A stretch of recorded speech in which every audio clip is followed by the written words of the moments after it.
नमस्कार दोस्तों, मैं हूं सरिता और मेरे YouTube चैनल अमूल्य हिंदू संस्कार पर आप सभी का हार्दिक स्वागत है। एकादशी का व्रत समर्पित होता है भगवान विष्णु को और आज की इस वीडियो में मैं आपको सुनाने वाली हूं आमल की एकादशी के दिन सुनी जाने वाली व्रत कथा। जो लोग इस दिन व्रत ना रख पाते हों, ऐसे लोग भी अगर आज के दिन इस व्रत कथा को सुनते हैं तो विष्णु भगवान उनसे प्रसन्न होकर उनकी सभी मनोकामनाएं पूरी करते हैं। कथा सुनाने से पहले आप सभी से मेरा अनुरोध है कि कमेंट बॉक्स में विष्णु भगवान की जय जरूर लिखें। विष्णु भगवान आप सभी की मनोकामनाएं पूरी करेंगे। और अगर आप मेरे चैनल पर नए हैं, अगर अभी तक आपने मेरा चैनल सब्सक्राइब नहीं किया है तो चैनल जरूर सब्सक्राइब कर लें, बेल आइकन भी प्रेस कर लें ताकि मेरे चैनल पर हर दिन अपलोड होने वाली वीडियोज़ की जानकारी आपको सबसे पहले मिल सके।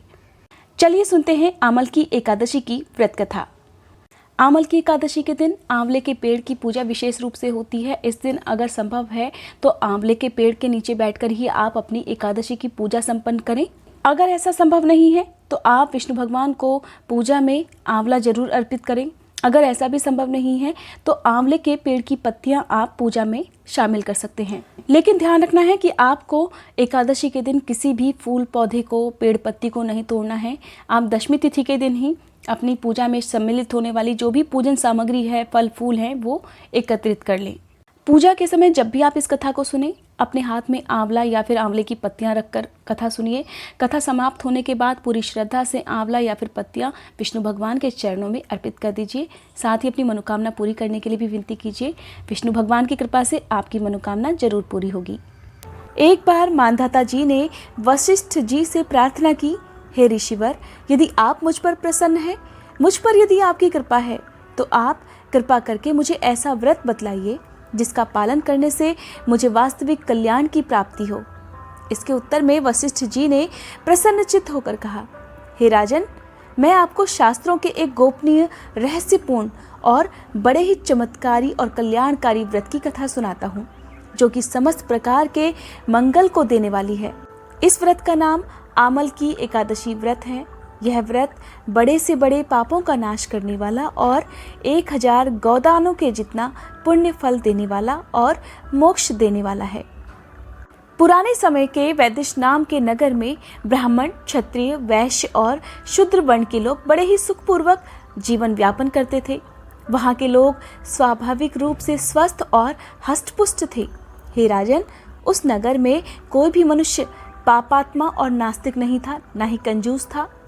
उस नगर में जहाँ तहाँ वैदिक कर्म का अनुष्ठान हुआ करता था। वेद ध्वनि से वह नगर हमेशा गुंजायमान रहता था। उस नगर में चंद्रवंशी राजा राज्य करते थे और उसी चंद्रवंशीय राजवंश में एक चैत्ररथ नाम के धर्मात्मा और सदाचारी राजा ने जन्म लिया। वह राजा बड़ा पराक्रमी, शूरवीर, धनवान, भाग्यवान और शास्त्रज्ञ भी था। उस राजा के राज्य में प्रजा को बहुत ही सुख था। सारा वातावरण ही अनुकूल था। वहाँ की सारी प्रजा विष्णु भक्त परायण थी। सभी लोग एकादशी का व्रत किया करते थे। उनके राज्य में कोई भी दरिद्र या कंजूस नहीं देखा जाता था। इसी प्रकार प्रजा के साथ साथ राजा अनेकों वर्षों तक सुखपूर्वक राज करते रहे। एक बार फाल्गुन शुक्ल पक्षी द्वादशी संयुक्ता आमल की एकादशी आ गई। यह एकादशी महाफल देने वाली है। ऐसा जानकर नगर के बालक, वृद्ध, युवा, स्त्री और पुरुष और स्वयं राजा ने भी सपरिवार इस एकादशी व्रत का पूरे नियमों के साथ पालन किया। एकादशी वाले दिन राजा प्रातःकाल नदी में स्नान आदि समाप्त कर समस्त प्रजा के साथ उसी नदी के किनारे पर बने भगवान श्री विष्णु के मंदिर में जा पहुंचे। उन्होंने वहाँ दिव्य गंध सुवासित जलपूर्ण कलश, छत्र, वस्त्र, पादुका आदि पंचरत्नों के द्वारा सुसज्जित करके भगवान विष्णु की स्थापना की। इसके बाद धूप दीप प्रज्वलित करके आमल की यानी कि आंवले के साथ भगवान श्री परशुराम जी की भी पूजा की और अंत में प्रार्थना की, हे भगवान परशुराम, हे रेणुका के सुखवर्धक, हे मुक्ति प्रदाता, आपको नमस्कार है।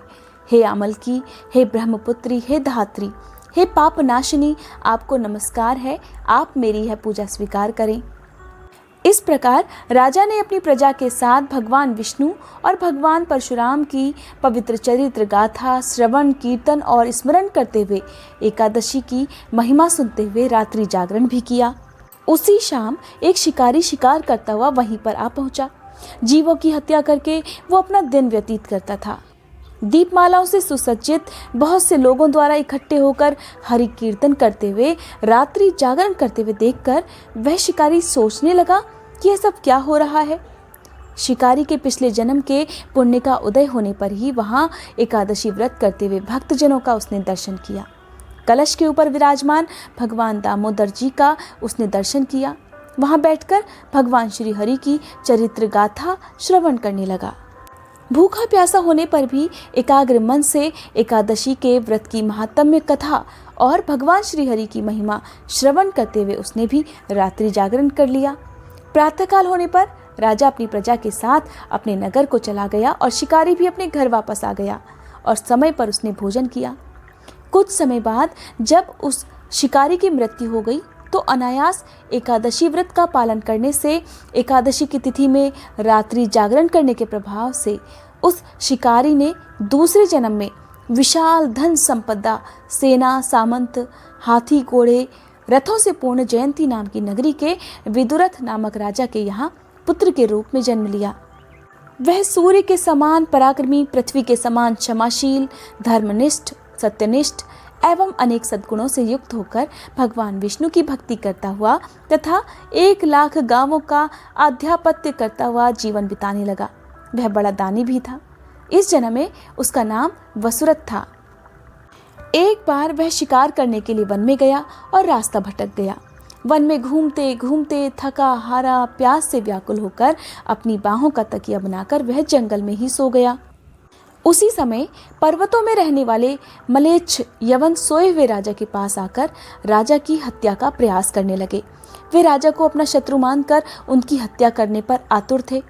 उन्हें कुछ ऐसा भ्रम हो गया था कि ये वही व्यक्ति हैं जिसने हमारे माता पिता, पुत्र पौत्र आदि लोगों को मारा था और इसी के कारण हम आज जंगलों में खाक छान रहे हैं। किंतु आश्चर्य की बात कि उन लोगों द्वारा फेंके गए अस्त्र शस्त्र राजा को न लगकर उनके आसपास ही गिरते चले गए। राजा को खरोंच तक नहीं आई। जब उन लोगों के अस्त्र शस्त्र समाप्त हो गए तो सभी लोग डर गए और एक कदम भी आगे नहीं बढ़ा सके। तभी उन लोगों ने देखा कि उसी समय राजा के शरीर से दिव्य गंध युक्त अनेकों आभूषणों से आभूषित एक परम सुंदरी देवी प्रकट हुई।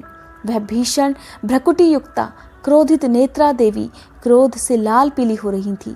उस देवी का यह स्वरूप देखकर सभी यवन इधर उधर दौड़ने लगे, परंतु उस देवी ने हाथ में चक्र लेकर एक ही क्षण में सभी मलेच्छों का वध कर डाला। जब राजा की नींद खुली तो उसने यह भयानक दृश्य देखा। वह आश्चर्यचकित हो गया, साथ ही भयभीत भी हो गया।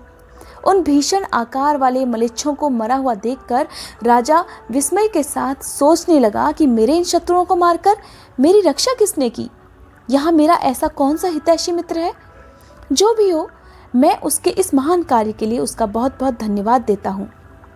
ठीक उसी समय आकाशवाणी हुई कि भगवान केशव को छोड़कर भला शरणागत की रक्षा करने वाला और है ही कौन?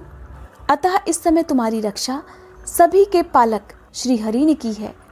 राजा उस आकाशवाणी को सुनकर प्रसन्न तो हुआ ही, साथ ही भगवान श्री हरि के चरणों में अति कृतज्ञ होकर भगवान का भजन करते हुए अपने राज्य में वापस आ गया और निष्कंटक राज्य करने लगा।